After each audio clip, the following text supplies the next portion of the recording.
Anyway, let's get on to it. Tell me about your book.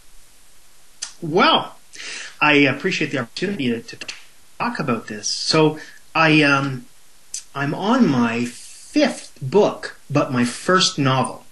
It's called The Tribes of Yggdrasil, and basically it's a fiction novel that takes place about 128 years in our future, potentially. And it draws very heavily on Norse mythology and incorporates, a lot of really exciting themes that appeal to me and appeal to a lot of people. If you think Star Wars meets Lord of the Rings meets Stargate, you've got a good idea of the kind of theme and tone of the book that I'm writing. And that's the first book. I am actually working on the second book in the series at the moment. But it's really exciting. The series is called The Tribes of Yggdrasil. And for people familiar with Norse mythology, you'll know that Yggdrasil is this world tree. It's like the central, spine of the multiverse. And the first title is called Dawning of the Wolf Age. Fantastic. Where do you find your muse for this type of writing? Well, so writing for me has always been something I wanted to do. Since I was a young lad, I wrote poetry and, of course, I read voraciously, but my muse has always been to tell interesting stories. The stories that weren't getting told. Maybe an aspect of a certain story, or, going off and adventuring in a different planet. And that's one of the things when I was a kid that drew me to role-playing and, Dungeons and Dragons and Star Frontiers, things back in the 80s.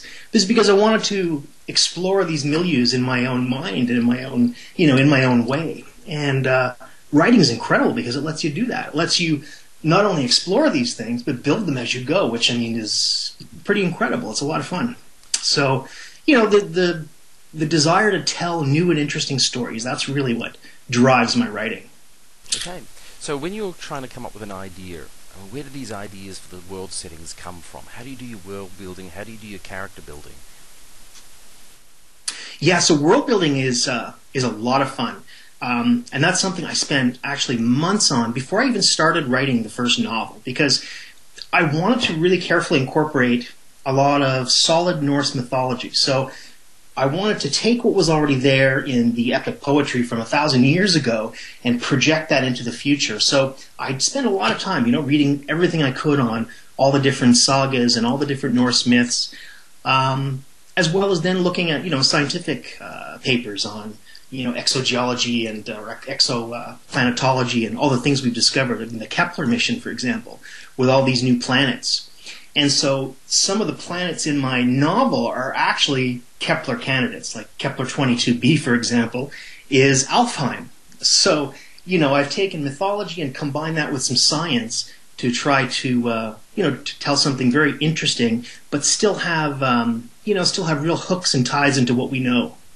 Very interesting. I remember that when I was producing a game called Rapture, that we did something very similar, except of Norse mythology. I took the Bible as absolutely literal, and the world building. Once you start to blend real science with whatever, you start to get. That's where some real ideas start to bubble out. What sort of ideas bubbled out for you? What were the wow factors for you? Well, that's a good question. I think some of the most interesting things were just details of some of the worlds that maybe I wanted to visit that, that I hadn't had an opportunity to visit in either movie, film, television, games, or whatnot. So, I'm able to go to new planets and new places and also create new technology, for example. So I think those are kind of fun things that just bubble out of this. Excellent. Go ahead. You're a bit of an explorer then, aren't you? I've heard this term before, that a lot of people involved in this they're the frustrated explorers. There's no more new lands to explore on Earth, so we go and create our own to explore.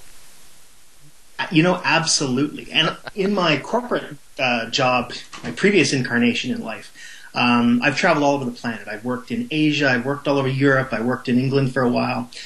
So I've literally been around the globe many times. And I lament that we don't have any more frontiers to explore into. So I think it's incumbent on us writers to build and design those new frontiers until, NASA and SpaceX and whatnot get us out to Mars or some other frontier. I think we're going to have to work hard to design these things ourselves and have some fun doing it, Oh, fantastic.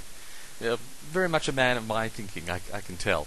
Okay, so if I was a budding writer, if I have this idea circulating in my head and I want to put pen to paper or want to go out there and talk to a publisher, where do I start? Where was your journey?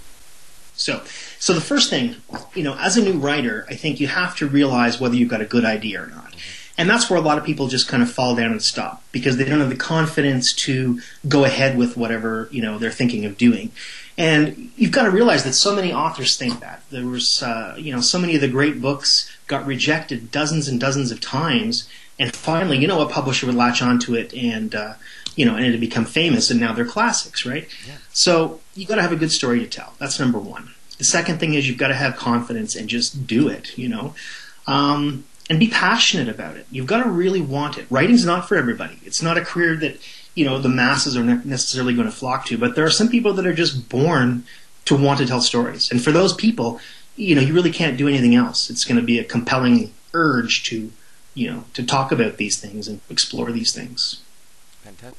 There are many, many authors out there who confront their fears and they actually start to put pen to paper. The next step is actually taking that and going through the whole production cycle of getting a book published. So, What would be your recommendations on that? So, there are several avenues, obviously. I mean, you still have the traditional publishing avenue. You can go and, look for a literary agent and go approach publishing houses. Mm-hmm. For my very first book, I chose not to do that because it can be a very long process. There are, hundreds of thousands of people every year submitting manuscripts to, tons and tons of publishing houses and literary agents. So the technology we've got now is absolutely brilliant to self-publish. I mean, it's an absolute revolution. I'm now making, a full-time living as an author independently. I don't belong to any publishing house, and I do everything myself. And so I'm well suited for that, but, not everybody is. So you've got to make the decision of whether you have all the skills to publish a book yourself. Writing it is one thing, but then you've obviously got the editing of it, which is very important. And for my friends who are budding authors out there, do not edit your own book.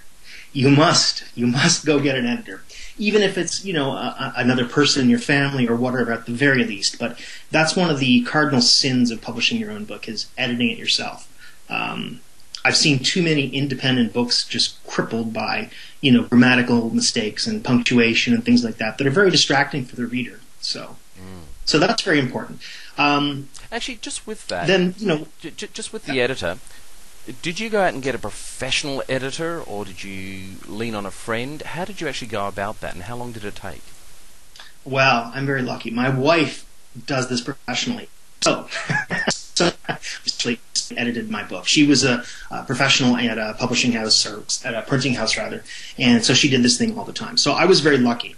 But you can expect to pay $500, $1,000 for a standard editing service for a typical novel. So, it's pricey for a person starting out that's independent. It is a big expense. But I think if you're going to spend any money, that's the very best place to spend it. Right. Because the quality of the book, that's really going to sell your book. Is if it's written well and then edited well and presented well. Those are the keys. So after editing, you get to what stage of, would it be the presentation of the book, the cover? Yeah, so there's a couple of things. You've obviously got, some kind of packaging. Even in an ebook, you want a really good cover because people still look at those. If you go on Amazon and you look at a book, I can guarantee that something with an ugly cover is going to get passed over quickly, unless it's free. But, covers are very important. And you shouldn't skimp on that either. That's another area where there's all kinds of good artists these days that'll do a reasonable job and make you a reasonable price at some very nice art. What other advice can you give a budding author about getting their product to be a bestseller? So you've got to build a fan base. Once you've got a good book, it's well written, it's attractively packaged, it's immaculately edited, you've got to build a following. And, there's a lot of ways to do that. I don't think there's any tricks. You've got to talk to a lot of people, and whether that's via social media, Facebook, Twitter, face-to-face, Google Hangouts, Google Plus, whatever. But you've got to be talking to people all the time, every day, and not spamming them with just repetitive garbage. You've got to be giving them something interesting. So, if you're writing a book on Norse mythology, you should be sharing interesting and relevant snippets or articles on that topic. If you're writing science fiction, give them short stories for free.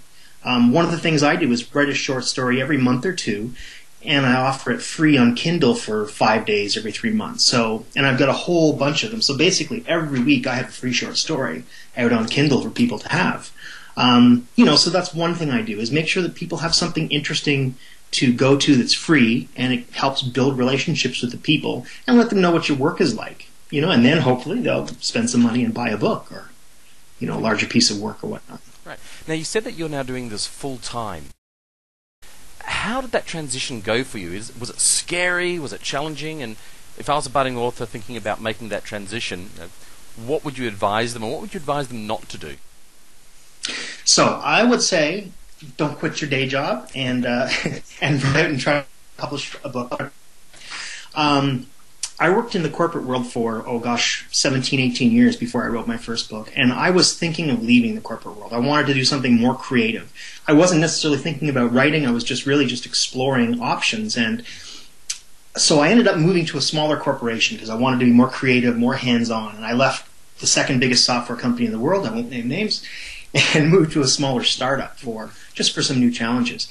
And about a year and a half after I moved, they ended up laying everybody off. So here I am, 38 years old, very well paid, now unemployed. And I said, you know what? I'm gonna take a minute and I'm gonna try something. I'm gonna go write a book. This is a golden opportunity, because I would never have quit my job willingly. I just, I had mortgaged 2 cars and I was the sole income earner in the family. But and a lot of people have said that, when they get laid off or whatever, and it sparks a new career. And that's exactly what happened for me. It's not for everybody. But anyway, I took 9 months and wrote my first nonfiction book, and it did really well. And after about 6 months of sales, I decided that, I could actually make a go of this. And so I made the decision to move back from the U.S. to Canada, where I'm from, because we have free healthcare and a bunch of other things that a self-employed author needs. I moved home to Canada, and for the first year or so, I did half web design and half writing. It was a 50-50 split, so I could still pay the bills. And it finally got to the point where I had enough books and enough sales that I could do it full time, which is what I'm doing now. Now, I'm not making anything like I was in the corporate world. I'm not flush with cash. I don't have a new car every year like I used to. But, I'm doing what I like every day, and it's great. Actually, there's a wonderful... I had a very similar journey, and one of the things I will say, and I'll add to this, is that life is going to end. It's very short. You better enjoy it. And if money's, the big income's not doing it for you, then you better find out what you truly love. And for me, definitely involves writing and game playing and world building and all those explorations. And sometimes life just comes and says, right, you're going to have to do something different because you're fired, you're retrenched, whatever. And other times, it's very hard to make that decision. But like you, I think, having a little bit of a sideline business as well is very important. So you've really got to be a bit of multitasking there. Yeah, I mean, it really is hard to make a living as a writer. It's really, really difficult. And I mean, I work very hard at it now. I spend probably 4 to 5 hours a day marketing. And doing, like I said before in the interview, writing short stories to give away, talking to people, sharing interesting things on Facebook and Twitter and whatnot. So that's a big part of my day, is marketing and selling my books. Then, of course, I have to do the fulfillment. I have to keep writing every day. So it really is a full-time job, but I love it. So it's not hard work, for me. I mean, I'm sitting here in the evening and I'm working on my iPad, and I'm actually working. And what am I doing? I'm reading science fiction articles. I'm designing new aliens and new technology. I mean, how cool is that, right? So. Fantastic. So you love your life. I love it. I couldn't ask for a better job. And, I would say that, oh gosh, I wish I had done this 20, 30 years ago. But no, I had a lot of very interesting experiences that kind of led me to this point and gave me enough kind of worldliness to take me to a point where I could, write and pull it all together and do it. So it's a perfect time for me. So Fantastic. Hopefully I'll have another 30 or 40 years of writing. Terrific. Look, thank you very much for your time. You're absolutely inspirational, and I'm sure that everyone who watches this is going to get a lot out of it. Any last words for budding authors before we close off? Like Nike says, just do it. Get out there, write your book, don't quit.